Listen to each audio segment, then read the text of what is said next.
question from Alex is, are any of the tools going to focus on how to insert skin in the game principles into any project? That was the question. Well, that's kind of the augmented bonding curve and the hatch phase in itself. That's where we gather the community and the experts that know best about how to support the public good that they want to build a commons around. And you get them all to actually put their money and reputation on the line so that they are incentivized to see the commons succeed.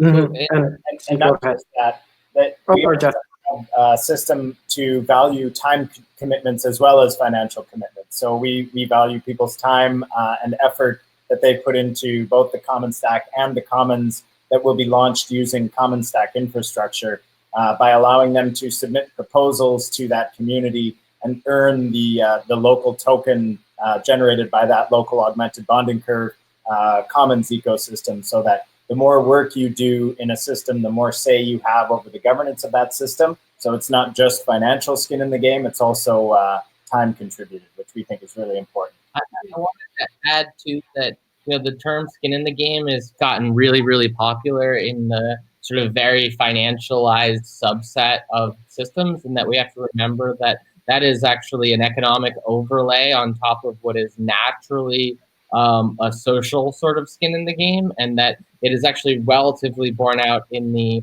behavioral economics literature that if you impose a financial reward, you can actually inadvertently destroy the sort of underlying social reward. And so we're very careful.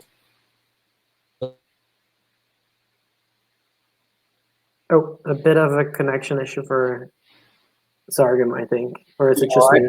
I can try to finish his thought, which is that see, you're back. So we're being very careful. We lost you at. We're being very careful to balance the social reward with the financial reward, and to avoid the cases where you inadvertently delete a social reward because you've imposed a financial one. Sometimes the rewards are actually drawn from the fact that there's provenance in your identity, like you do stuff and that's recorded and known in the community. That in and of itself is a kind of contribution for which there's non-trivial social reward. So we want to keep both, and we want to make sure that the community itself is making choices about what kinds of value they're creating and how it's managed. So it supports the broader notion of skin in the game, and that the notion that makes sense actually depends on the community and on the commons itself.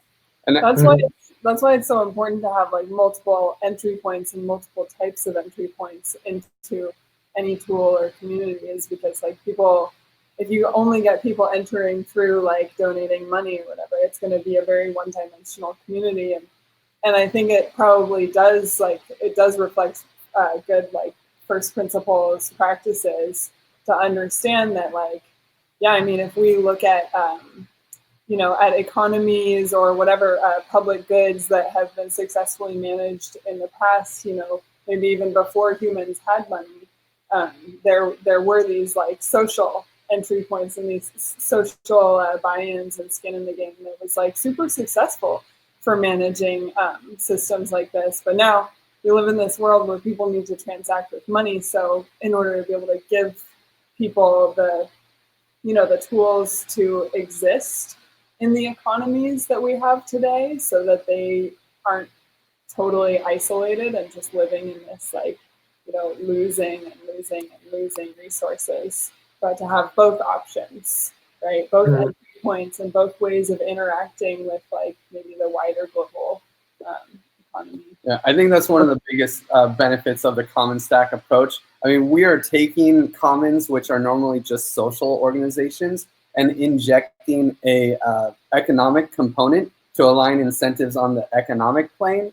But we recognize that all the planes, the incentives on all of the different planes need to be aligned, not just economic.